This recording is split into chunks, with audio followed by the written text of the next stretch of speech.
right, perfect. Thank you, Josh. I appreciate it. Welcome, everyone. Thanks for coming. Good morning, good afternoon, and thanks for attending our first quarter of 2025's eAlliance meeting for FileWave. It's great to be here. Josh, Tony, and Derek wouldn't let me into their library, so I have a separate background that I'm using today. But I'm glad to be here, glad to have everyone. And let's kind of go through what we're going to talk about. So, like I said, welcome. We're going to talk about some exciting things with an upcoming release of FileWave version 16. It's coming out very soon. So Tony and Josh and some of the team will be covering some of the exciting new features in there, along with some operational updates for FileWave, and then what we're looking forward to into the summer and then on into the fall as we look for the future of FileWave, features with that software and whatnot. Finally, at the end, I'll be back, talk to you a little more about TRUCE Family, which is the student cell phone distraction solution that we're partnering on that we've talked a little bit about before. So I'll talk a little bit more about that at the end.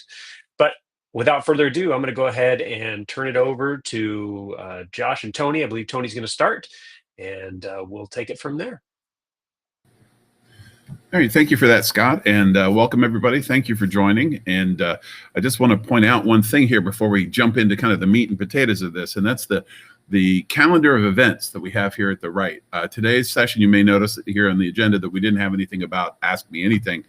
In the 1 hour session, it's kind of short on the time, so there's not a lot of time for Ask Me Anything. And so what we've done is split out and doing a whole bunch of events in Discord, 3 or 4 on a monthly basis for exactly the purpose of talking to you about any and all things.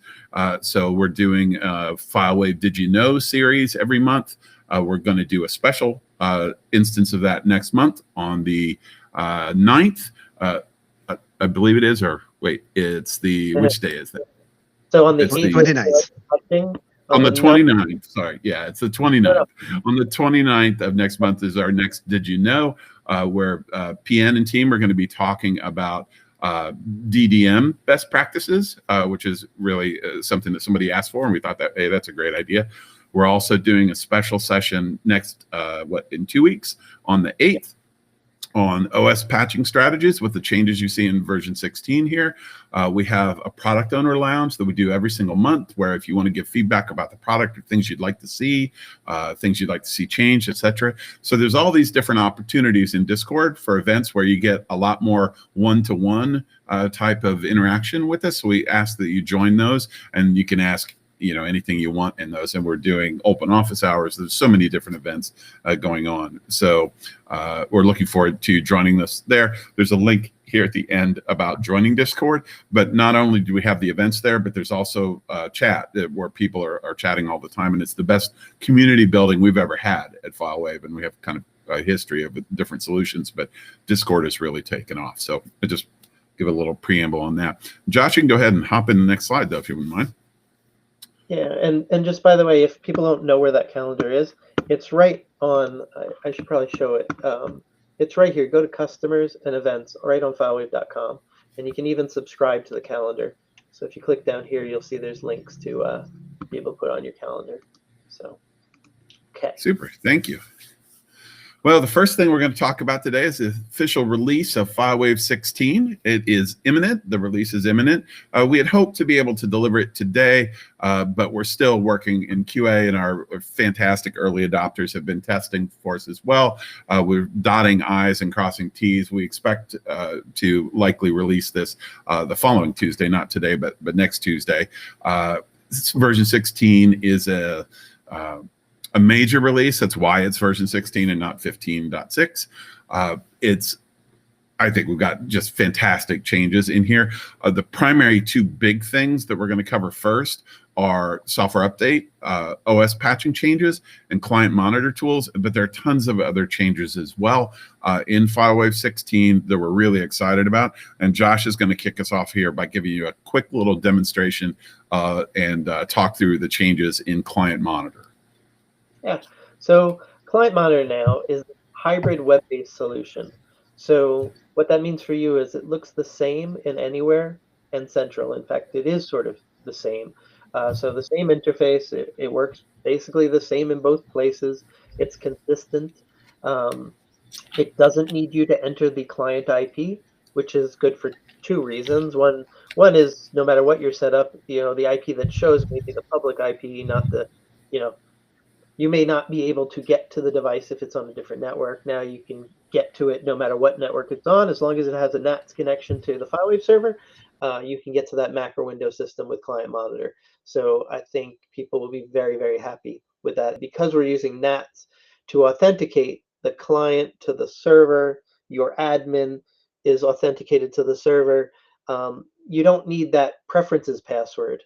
People probably, if you've ever change client preferences remotely, you hit that button to change preferences and you get a password prompt. And oftentimes, if you've forgotten to customize that password, you can't remember what it is, or a previous person said it, and it can be really annoying. So we've eliminated that, and now permissions are what dictate if you can change a client. So we have a pretty rich permission system. And if you have modify client, I believe it's called, then you can make changes to client monitor. And if you don't, you can still monitor a client. You just can't make changes to preferences. So it's all in the permissions. And there's log files that you can fetch directly, even if they're on a remote network, and client info from client monitor. And I'm going to show you real quick what it looks like. So here I have this machine. I'm going to go to client monitor. I'll do it from this button. Now, one important thing is, why would that button not work if the client's not on FileWave 16? So one important thing is for your Mac and Windows systems is you have to get to FileWave 16 for the client so that it knows how to do this new stuff. So client monitor from here is using that. However, we still bundle with the admin the original client monitor. Ignore that this says version 16. This is my IVS. The IVS still uses the old protocol. So I just want to show you that you could launch the old client monitor that comes with your FileWave Central, and you could still monitor a pre-FileWave 16 device just fine. But now that I'm in here using the new client monitor, I can see some things like the OS, the IP address, which is really the public IP address that's hitting the server for that client. I can see when it last connected. I can see the current status of what it's doing, just like what you're used to. But this client could be, in Italy. It doesn't matter anywhere as long as it has a NATS connection. And then I can fetch logs. So on the Windows side, this is a Windows system. I can fetch these 3 logs. On the Mac side, you can also get the system log, and there's a couple of other additional error logs that can be fetched. But we can really expand on this and make quite a few other logs available. But already, if I want the client log, all I have to do is click this. It downloads it. It opens. It's great. It's instantly there, and I can find my problems. I could submit it for a support ticket. I don't have to get access to the $C share of this Windows system. So really great for troubleshooting. And then preferences is here, and I didn't have to enter a password because I have the permission to be able to do this. And I'll actually show you the permission if I go to actually manage administrators. And I do that too every single time. In my 8 years with FileWave, every single time I've gone to preferences to manage administrators. We should put a button there. It's an honest mistake. But modify clients and groups is the permission that dictates whether this is read-only or read and write. So that's the permission that you want. And you want to think about permissions. If you have a lot of admins using FileWave, think about what they can do. And if you want to limit it. So on this device, I can set the boosters for that device. I can change the log level. We don't use numbers here because nobody can remember, what numbers, even internally. So these translate to the normal 10, was it 99 and 101? So easier, plain English. Verify interval, free space margin, heartbeat. These were all previously in settings, no changes there. You can disable personal data collection. That's always been in preferences. You can change the location refresh interval just like it's always been in TeamViewer settings. Enabling it to work, enabling whether it prompts or not. We're trying to simplify this and streamline it. So you may notice there's no port for boosters. Well, you'd use a superpref currently, but we're actually curious about if we ever oversimplify. But we think that a simpler interface has less opportunities for a typo. For instance, if you accidentally put a port of 0 for the booster, you'll never get to the booster. So that is something that you should let us know, if we've ever oversimplified. But I could also be on client monitor, and I could click show device, and you can't see it because I have to bring this over, but this came up, the client info. So you can either get from client info to client monitor, or you can get from client monitor to client info. So pretty easy, and you can do a normal verify just like you always could. The green light shows you that it's online. If it was offline, it would be red. It would also say offline on this window as well. And I believe that is all the things, Tony, unless you think I missed something there. No, that's it. And I'll just reiterate that what you just saw is going to work with any device on any network with any network connection. Right. So it doesn't. Yeah. There's so also a field, current messaging upstream, that is about the NATS connection. And, so I can tell that this mini PSC is talking to my booster, and it's got the NATS connection with the booster. So can be helpful, mostly for troubleshooting, or if you're curious about, what your devices are talking to. All right. Thanks for that, Josh. Yeah. All right. And you'll see that as soon as you upgrade Windows and Mac clients to version 16, it's just included in there.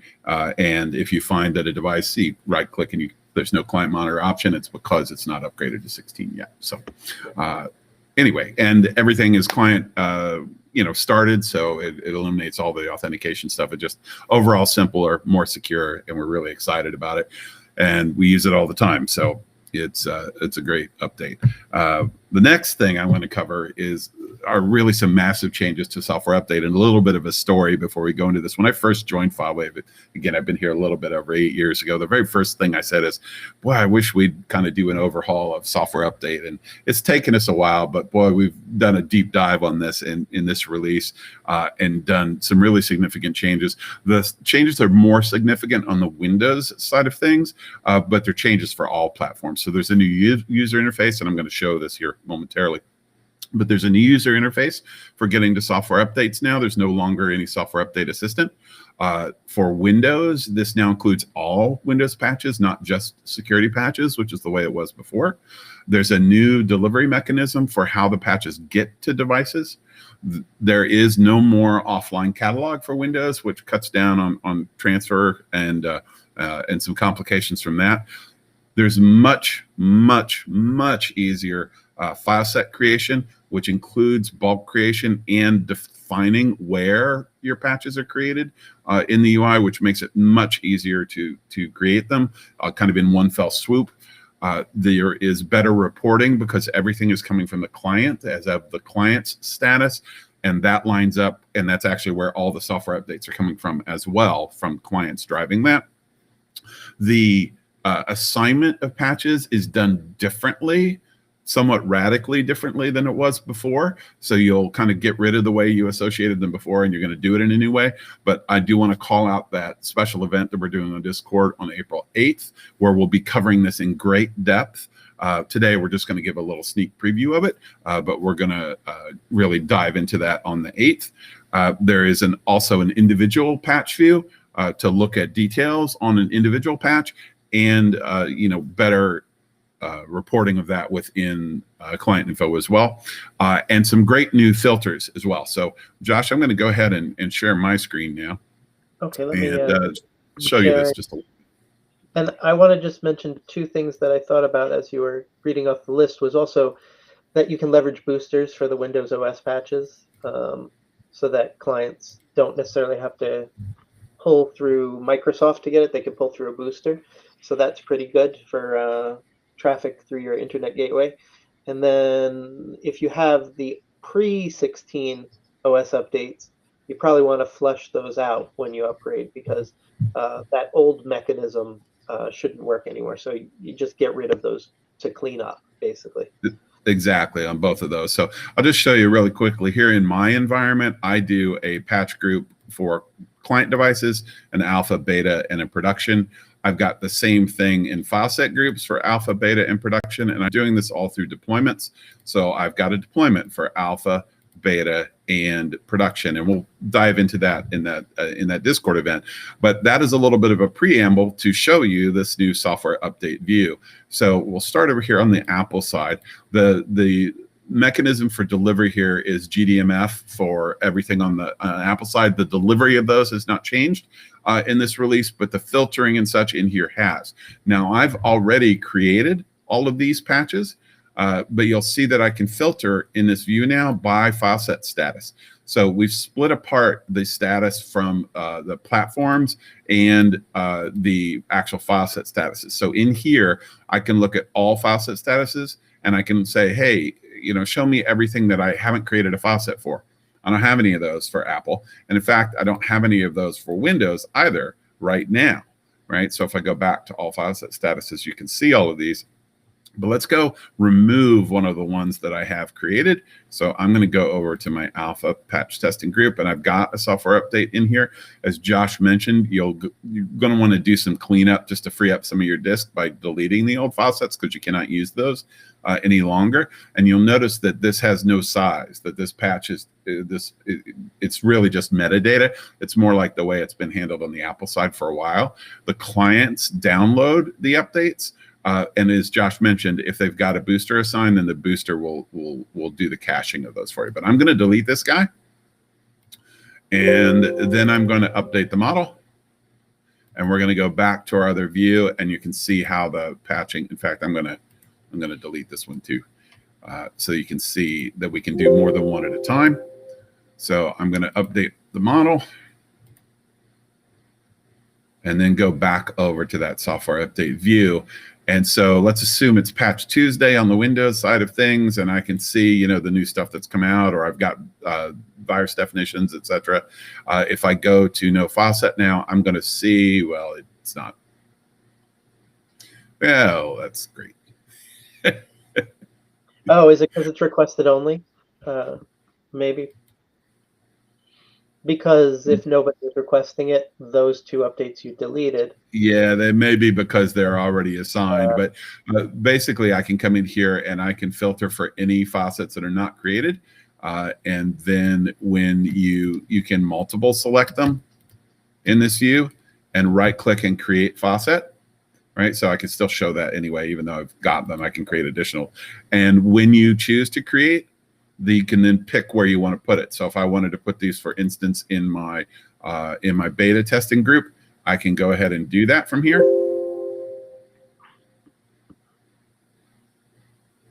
And that will create them. So if I've got the patching set up the way that I have it set up, where clients and file sets are associated in deployments, all I need to do is that, and those devices on model update will start to patch with those. So I can look at any file set status. So in here, for instance, I can look for those that are assigned, right? And that's really all of them, because I've already assigned these to devices. I can see the status of how many are installed and how many are missing. And for any detailed patch that I want, I can double click on it, and it will show me a detailed view for that patch and show me every single device and its status for that. And you'll notice in here that it's also split between the status of the patch and the status of the file set, because those are two different things. So for instance, I likely don't care about file set status at all if my status is that everything is installed. Right? But in this case, I've got one that's missing. Why is it missing? Well, that's where the file set status comes in. In this case, it's just remaining because this device hasn't been back on for a while to pick up this patch. But I can also see errors here, etc., with filtering in this view.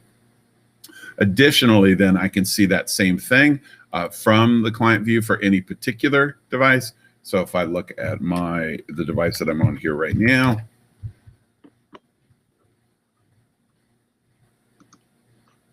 on the software update tab, I can see all the software updates, and you'll notice You may be asking yourself, well, how are you taking and creating all those faucets for Apple and Windows in the same place? So if we look in this group, I've got for production patches, you see I've got every OS and Windows and iOS and everything in the same thing. How do you get away with that? Because you see all those errors. Well, we've added a new function in client info here. You'll see that there's a new filter when you look at faucet status that's on by default that says to ignore non-applicable software update faucets. So that will ignore, for instance, on this Windows device, all those iOS patches, all those macOS patches, and it ignores any patch that's not actually applicable for this device, even if it is Windows. Right? Additionally, I can see then all the detail of all the patches for this device for all time, where they stand. That's really not new. That's been in here for a while, but is showing all of that detail. Is there anything I forgot to review there, Josh? I don't think so. Right. So I will mention as well that you can also filter in here based on the categories of things. But the things that I love the most in here are that I can shift click and create them all in one. And there's no download time like there was before. I can tell it exactly where I want them to create. So I can just come here once a week, create them all, update the model, assign them to my, they're assigned to my beta group, and I'm good to go. And then all I need to do is move them in my faucet groups from beta to production, and then production is good as well. So that's the basic gist. We'll be covering that in depth in April on the 8th, but I wanted to show you that real quick. And I will say, because I accidentally did it, you can select 300 patches, and it will successfully create them. So there will be a momentary delay, but it did create 300 for me. And I will share my screen, and I will show you that actually there's this article that I'm going to paste into the chat, because even today before the release, this article is live, and so you can kind of walk through the idea of how you would patch with this new methodology, and just prepare yourself for it. So. And I will say that that's a best practice guide only, but the best practice guide is based on keeping it as simple as you possibly can and as little work. There's all sorts of ways you could actually do it in your particular environment, but this is kind of what we recommend for the least amount of work, which is usually what folks want. Yeah. All right, so back to the presentation, and we're going to talk now about the other changes that are in FileWave 16. And to kick us off here, PN is going to talk about the Apple specific changes in version 16. Yeah. Hi, everyone. Good morning. Good afternoon. I'm really excited about the software update changes. I mean, that's a major change for FileWave, and that's really great that it's been able to have it in FileWave 16. But we haven't done just software update. We also worked on the Apple side. There was some leftover from the release from last year. So we started our DDM journey. I think it was the very first release we had was 15.3 last year, where we started with DDM statuses. Then in 15.4, we added support for software update, which is today used by FileWave 16 to enhance FileWave software update. And for 15.5, for the last release, we added the first DDM configurations. So 15.5 added the basics, the mechanism to have configurations and assets, which are now the base bricks for Apple device management. And now in FileWave 16, we added most of the remaining missing configurations. So as you can see, we have all the accounts ones, so the ones which are intended by Apple to replace the profiles for Google, LDAP, Mail, and so on. We added the one for security, so for the profiles for identity, which as well replaced the profile ones, and the service account or the services, which are kind of completely new on Apple side. They allow to configure, for instance, background services on macOS, or to how do you have some configuration or some services which will be configured by the new DDM configurations.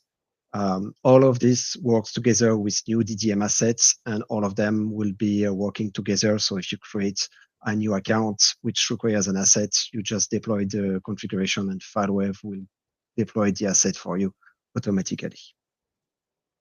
As Tony mentioned at the beginning of the event, we will have a special Discord event end of next month, where we'll discuss way more into detail about DDM, how to use it, and what's the future of DDM. Maybe just a small note about DDM future. We are still working on adding the changes Apple introduced in the 18.4. We will cover that in a few slides. 16 was not only DDM changes, so we added some of the MDM because Apple still adds a few MDM features to the old protocol, especially being able to define if apps are hideable or lockable by your end users. So if you don't want students to hide their apps or protect them with their Face ID, you can do that with FileWave. We added the default, the new restrictions, which are mostly related to everything Apple Intelligence. And that's more for European Union customers, the default browser options, which allows now the European Union customers to define which browser will be used by their iOS devices. As usual, we added a few profile changes, automated device environment, skip keys, and so on. And something which could be quite important in terms of security, you will be able to see in MDM inventory the list of certificates which are installed on the device. So if you want to make sure that your certificates are really installed on the device, you can query and use MDM for that. So that's mostly it for Apple changes. Tony, you want to? Yeah, thank you for that, PN. And I do want to point out there that I actually used ADE there for the first time. I'm an old guy and it takes me a long time to adopt new terminology, but I did not write DEP there for the first time in the forever. So I used ADE and we'll use ADE moving forward. We still have to update the UI in the project. Yeah, no, it still says DEP in there, but we'll get there. We'll get there. We're going to talk about central UI here at the end, so don't leave us. But I want to do two things here. I want to introduce a new team member. Isla left us a while back as product owner, and now Georgia has joined as product owner for our Grumpy team, and he's going to tell you a little bit about. Oh, sorry, I'm jumping ahead. He's going to introduce something in a second, but let me just talk about one thing that our CEO Leon asked me a couple months back. He said, "Hey, do we have a method for folks to send feedback to us about the product?" And I said, "Sure." I said, "It's in the knowledge base, and you can go and submit feedback." And he goes, "Why isn't it in the product?" And I'm like, you know what? That's a great question. Why isn't it in the product? And so we talked to the teams, and the teams were like, "Yeah, we can do that." So now you'll see that in version 16 of FileWave, in the central admin, and in the next release in Anywhere, you could submit feedback directly within the product. So this makes it easier for folks to do that without worrying about credentials in the knowledge base. So you can go in there, get to the portal, and then submit a new idea. So if you've got an idea about something we should be doing in the product, please go in and let us know about it. You just give your information there. You do have to verify once the email is sent to you. And that comes right to the product owner team. And I will mention again that we do that monthly PO lounge. You should definitely come there. If you've got ideas of things that you'd like to do, like for instance, Josh and I were messing around with deployments this week, and I was like, man, I created this deployment. I'd like to create another deployment just like that, but I can't duplicate a deployment. It sure would be nice to duplicate a deployment. That's exactly the kind of thing that we're talking about here. So so the portal's easier to get to now. And as I said, we'll be adding that in Anywhere in the next version as well. Thank you for that, Josh.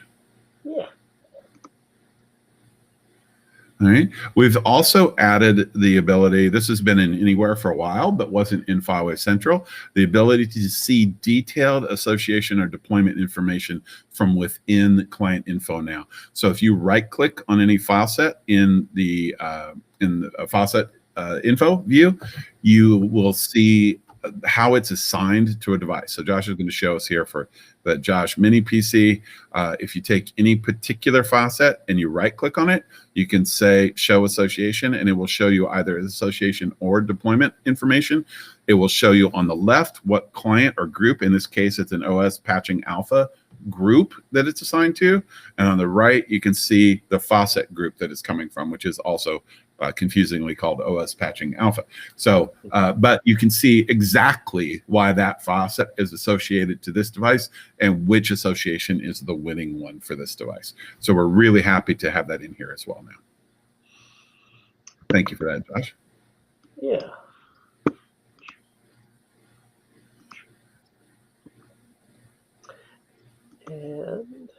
And now it's time, Georgia.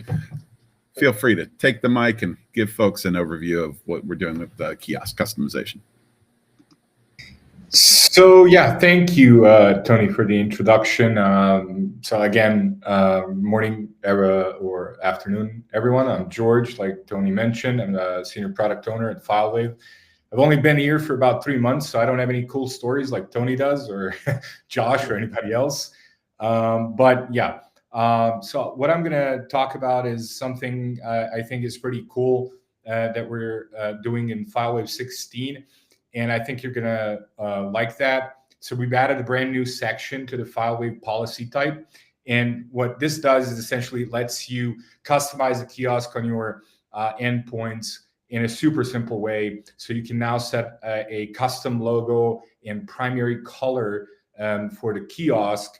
And you can even do that on a device by device basis, essentially. So before this update, if you wanted to customize it, you had to first manually deploy a configuration file through a regular file set, which, you know, let's be honest, was a bit of a hassle. But now with this new section, it's right there in the policy editor, and it's way more user-friendly and accessible than it was.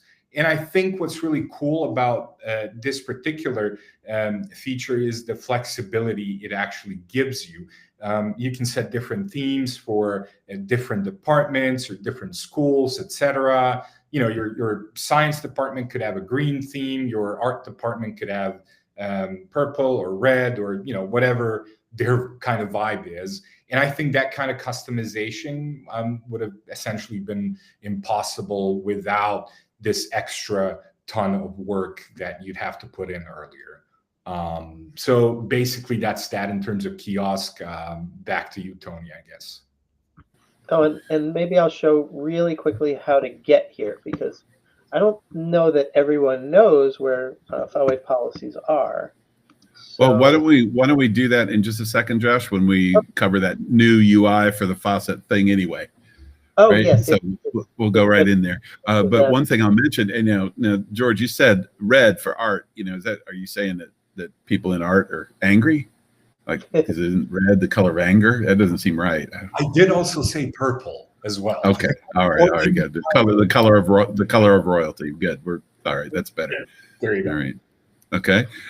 So, Josh, you want to tell us about what this is? Yeah, the pretty scripts. So if you've ever edited scripts in Anywhere, you would see that it's colorized, you know, which can really help when reading a script, you know, because if there wasn't an end quote on this, everything would be green after potentially. Now in Central, the same colorization is there for scripts. So just makes it super easy to read. I wouldn't think that people are really developing scripts in our script editor. You know, you probably have something that you work in, some kind of development thing that knows context for PowerShell and stuff, but it does help when you're looking for a mistake that you might have made. It makes it much more readable. Super, super feature.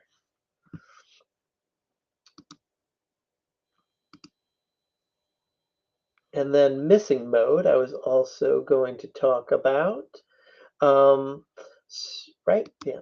So there is a setting, and actually maybe I'll walk through that more in real.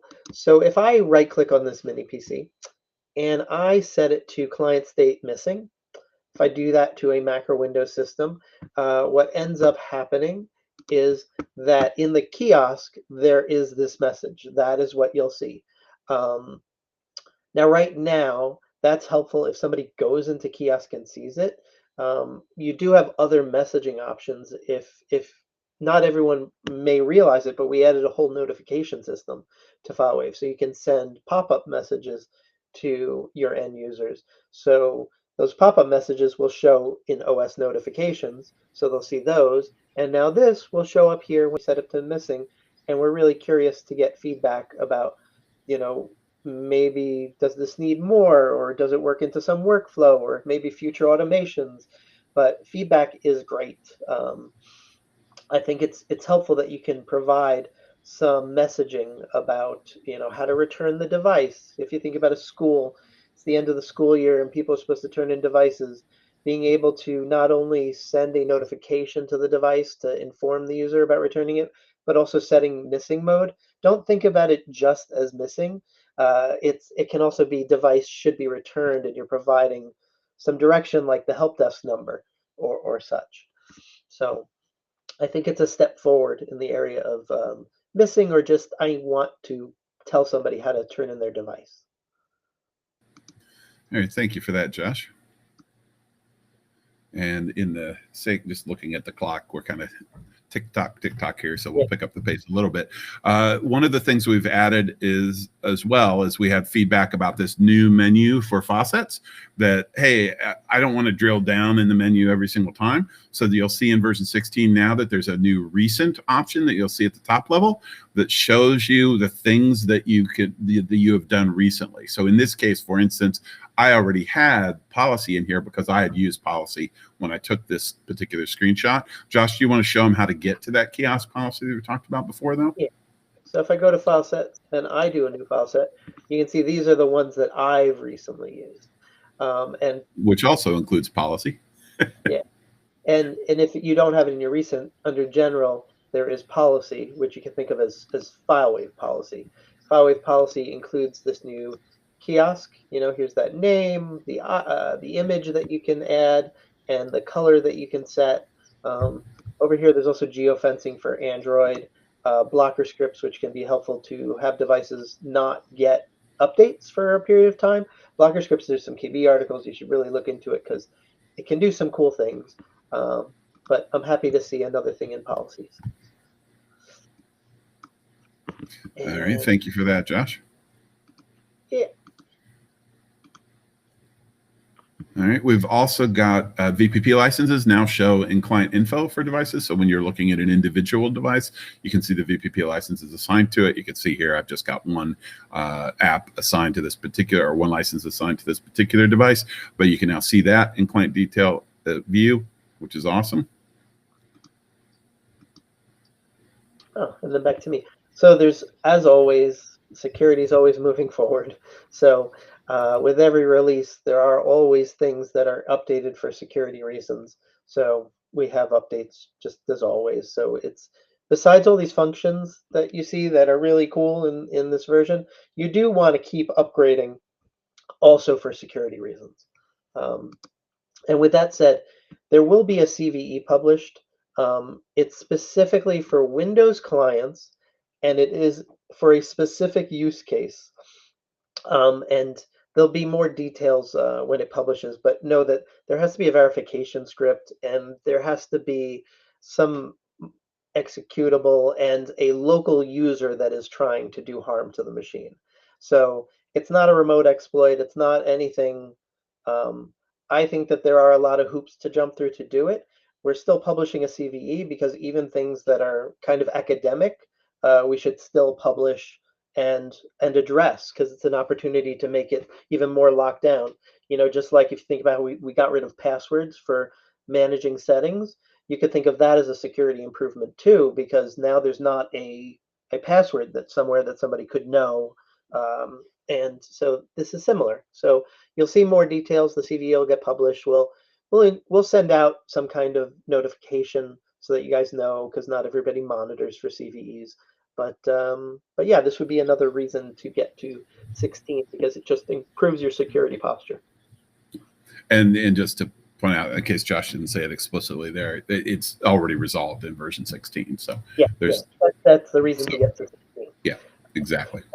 And always actually, important to be up on the most recent version. And even if you didn't, technically, once we share details, there are ways you could avoid it too. So it is avoidable. It's a specific workflow. So I think that will be good. All right, thank you for that, Josh. Over to Derek, our head of support, to talk about a couple things on the operational side. Hey everybody, as Tony said, I'm Derek with support.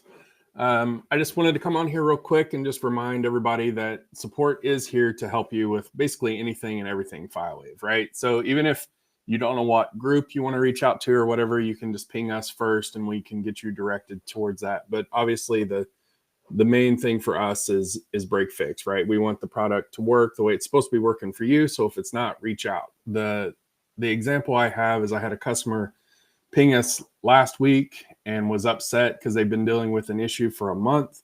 You know, I never want to see a customer say they've been dealing with something for a month, right? Like if you notice that for some reason you're having to restart the server every day, if that happens more than like twice, I would ping us, right? Like if something's going on, it's weird, just ping us. If we have you know, a KB on it, we might send that back and ask you to have a look through that. But if you're still struggling, just, you know, follow up and say, you know, could we schedule a session or a call?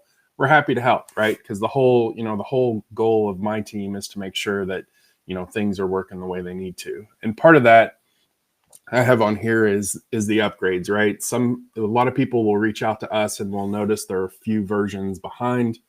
And as Josh mentioned, not only you know, all these new features that come with the upgrades, but there's a lot of security fixes in there as well. So unfortunately, a lot of times my team will say, depending on how far back a version you are, right? We always support current and then -1. But if you're a few versions back, depending on what the issue is, we might say, you know, can we upgrade? Obviously, we'll help with that. That's why we have this on here as well. If you just want to upgrade and you want help with it, no issues whatsoever. If you just want help with the upgrade, feel free to reach out. We can get that scheduled and help go through the process. Speaking of dealing with upgrades, we noticed that a lot of our customers don't know that we do have a hosting option for FileWave. So if you don't want to deal with the OS updates of your server or the FileWave updates, we can handle all of that as well. Our hosted customers get emails periodically of the team doing maintenance to their servers. We do that all in off hours, right? So if they're doing work on EU servers, it's outside of their time zone. Same with US, all of that stuff. And then same thing with the upgrades. Once we go live with all of our on-prem customers, hosted customers will get an email detailing when their servers will be updated. Sometimes we can go a little bit early with those, but for the most part, it's just scheduled out. So you know when it'll happen. So when you log in that day, you'll be able to download the admin and all the other components that you need. Yeah, and then as the slide says, you know, I think everybody knows by now, but we have teams in all the different regions, APJ, EU, and US. We tend to stick locally, right? Just because of time zones. The US mostly works with US, EU, APJ. But if critical tickets come in, you might get the ticket grabbed by somebody that's not within your region, and they'll work it to the best of their ability. And then when the other group comes online, we might do a handoff. So sometimes you'll see somebody like Rudy. Sometimes we'll grab a US ticket and then hand it off. And so we just try and help everybody as best we can as quickly as possible. So as always, reach out. I'll put it in the chat when I'm done talking, but easiest way to get a hold of us is just help@filewave.com or help.filewave.com. If you know the old ones still redirect, so you're not going to get lost in the ether. If you still use the old support@filewave or support.filewave, everything gets redirected. But yeah, we just want to make sure that we have everything going as best we can. So please reach out. Thanks, everybody. Okay. Thank you for that, Derek. And we're going to touch base quickly on what's coming in the next version. So in version 16.1, which we planned for an early summer release, that's going to be a smaller release, not as much in this one, but it's a smaller release because we're trying to kind of line up with the dev work that's required for WWDC. But Josh, you want to go ahead there. One of the things that we're including in this that we're really excited about is inclusion of the knowledge base AI chatbot directly in the product. I think I've got a screenshot in there, Josh. It's probably a little blurry here in ClickMeeting, but what you're seeing there is the chatbot in FileWave Anywhere. It will also be in FileWave Central, of course, and you'll be able to ask questions directly in the product as if you were in the knowledge base, and folks have really liked that. That AI chatbot actually gives you pretty darn good answers, and we'll continue to refine that over time, but we're excited to include some AI in product. We've got some other ideas on things we're going to do there as well. All right, next please, Josh. We've also got some changes coming in version 16.1 that are architectural changes to delivery of the way file sets come from the cloud servers. This is mostly an inside thing that we're doing on the kind of the housekeeping side for FileWave, but it helps us keep the cost down on our hosting solution, and it's kind of a precursor to making some changes to the way boosters work and doing some more booster improvements that we're really looking forward to. So that'll be in 16.1. What else we got, Josh? Of course, we got Apple Spring release changes. The team is frantically working through those now. And implementation of PG Bouncer, which is a tool for smartly using Postgres, and that will help reduce resource overhead for us. And that helps us both in the hosted environments and for on-prem servers as well. So we're looking forward to that implementation. And then we've got some other smaller things based on customer feedback. So we've got auto PKG showing all of the packages by default instead of an empty screen, some improvements to file set uploads, a context menu for file sets. I'm really looking forward to that, so you can right click. We may be able to include, we're working on it, the content packs that Josh and I have gone on about before and talked about a little bit, where you'll be able to ingest those from the knowledge base directly in the product as well. So you can just, bring up a menu, see all the things that are available and import them. And of course, we're going to have other stuff in there too. Coming after 16.1, so next slide, please, Josh. We're looking at 16.2 in the fall, in line with the Apple fall release, like we normally try to hit. Those Apple changes, of course, are to be determined. We'll find out in June when the rest of the world finds out. But one thing that we are working on is a FileWave notification system. We're really excited about this. It comes in two parts. The FileWave notification system is a way for us to tell you things directly in the FileWave admin. So for instance, when the new release email goes out for version 16, next week, that's going to go to the primary contact and any secondary contacts that we have in our CRM system. But it doesn't necessarily go to everybody that uses FileWave. So this is a way for us to share release notes and changes, security updates, breaking features, etc., directly in the FileWave admin. So we're really looking forward to this. That's one half of it, that this notification system will handle information about FileWave. And then secondly, things like notifications within the admin for system level events that we don't currently trap. For instance, when a device is sitting in a new client's kind of purgatory, you'll get a little red dot that shows you that there's a device or more in that view. So those two we're targeting for 16.2. If the moon and stars align, that first part, the release part might be in 16.1, but technically we're looking at the whole solution being in 16.2. And we're also, the screenshots that you see it right are some proof of concepts from our design team. Those are not, they're a little bit blurry because, well, regardless. One of the things we're really considering with FileWave Central is UI simplification. We get a lot of feedback from folks that they think the product's complex when people evaluate. I don't think it's actually complex, but the UI can be overwhelmingly complex when you don't know what all the things mean. So the concept here, and kind of proof of concept you see from our design team, is to do some things like hide things that you don't use. So for instance, if you don't use boosters, if you don't have an imaging server, don't show those things in that left-hand navigation. Don't show those things in the context menus, etc. So there's a couple of concepts here about simplifying that UI, and I'm very curious about all of your impressions about, hey, if I don't manage Windows, don't show me Windows stuff, or if I only manage Windows, don't show me Apple stuff. What you all think about that? We've got a quick little survey, a one-question survey for you all. We'll give you a few seconds here to fill that out, but feel free to give us your vote on what you think about those. Simplifying the design. Okay, that's what I thought.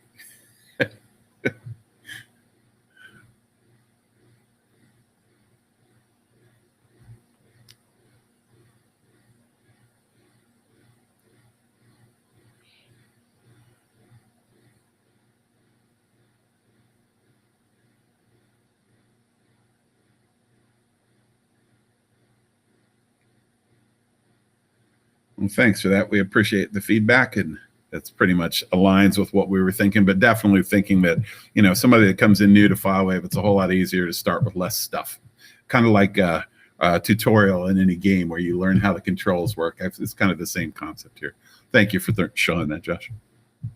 Okay. Yeah, and it was overwhelmingly in favor of it. Yeah. All right. And with that, I will mention that along this topic and any other topics, you know, please do give us your feedback. The things that come to us through Product Board, we really do read those. We really do care about them. And next week, when you upgrade to 16, you'll be able to give us that feedback directly in product. So thank you so much. And over to you, Scott, to talk about TRUCE Family. Thanks, Tony. I appreciate it. Boy, those changes are really positive in there. You and your team worked really hard. So thanks everybody for that work. A quick sidetrack here over to TRUCE Family, which is a product that we've been partnering with the company on to help manage cell phone distractions in schools, so student cell phone distractions in schools. For those of you that are involved in education, which is a lot of our customers, you know this is something that's being talked about a lot and being experienced by teachers and administrators. And then even up into the IT offices having to deal with this in one way or another, being asked how we're going to deal with it. And, you know, we have a solution here that we think is a great solution. And I'll bring that together here at the end. But the Department of Education has recently put out some guidelines on what they feel should be a good approach to a cell phone policy that a school or a district should come up with. We know right now states are jumping on different legislation, and some federal legislation's being discussed here in the U.S. and it will evolve internationally as well. And so we're trying to give a solution here that that can be flexible and can work. So let's move on to the next slide. The Department of Education's book they released here. Let's see, I think we're going backwards. There we go. One more forward. Good is this planning together a playbook for student personal device policies. And obviously, I'm not going to go through the playbook there, but that's or a book that they released. I'm not going to go through that, but you certainly can download that from the internet and take a look through that. So let's jump to the next slide and talk about how TRUCE addresses many of those points that are brought up in that document that the Department of Education has published. So obviously reducing distractions is really important, but at the same time allowing communication between parents and students in the case of emergencies. And that's where many of the solutions that schools are implementing have fallen short. A full ban of a cell phone certainly reduces distractions. It's certainly the easiest to implement, the easiest policy to come out with, but it does not allow parents to stay connected to students in the case of emergencies as they're used to. I always tell people we can kind of go back and think about the days when we didn't have phones. Like when I was a kid, well, I didn't have a phone at school. My parents could call the office, and that's obviously there. But we're in a day where that's no longer acceptable for many of our parents, right? They have an expectation that they can see the location of their children, location of their students, and communicate with those students in case of an emergency. So our solution is a software-based solution that allows schools to set a policy that is going to reduce those distractions, prevent the beeps and the buzzes and everything from social media and everything else on the phone, prevents the use of the camera for, photos and videos in locker rooms and bathrooms and whatnot that certainly shouldn't be happening within schools, while at the same time allows parents that have access to that device within the platform to send a message if they need to get that message to the student that's going to be not disruptive in class. In addition, the solution that we have here is a simple policy that schools are able to set. They can set a policy based on geofencing triggers and time of day. So when an application is installed on the student's phone, they can say, well, during school hours, let's say 7:30 to 3:30, while the student is physically on campus, then the phone is essentially disabled for those other apps. And of course, it still works as a telephone to use in the case of an emergency, and still allows that communication with parents while minimizing those distractions. So for the sake of time, let's move to the next slide here, Josh. Essentially, the solution that we have creates this truce between schools, parents, and the students. So allows the students to still have their phones, allows parents to still be in touch with students if they need to, yet at the same time allows that distraction-free learning that we all know is important for kids. So allows them to not be disrupted by texting and social media and emails that are coming in during the day. And the school's not burdened with trying to keep track of that phone or prevent the school from losing the phone and having liability there. So it's a truce that allows all that to try to happen together. So if that's something you're interested in hearing more about, we have a number of webinars that are coming up about that, and then we'd be happy to meet with you individually about it as well. Just feel free to reach out to us, to your account manager, to customer experience at FileWave.com. Anyone you get a hold of at FileWave will point you in the right direction. So I'll be happy to help you with that. So thanks for that. We can move on to the last slide, Josh, where you have a few things I think you wanted to mention here as we wrap it up.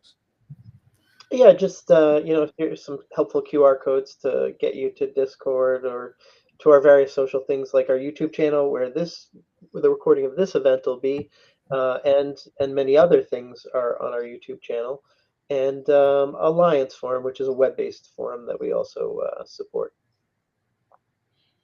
Yeah, and thank you everybody for joining today. I will highly recommend that you get in Discord if you're not there already.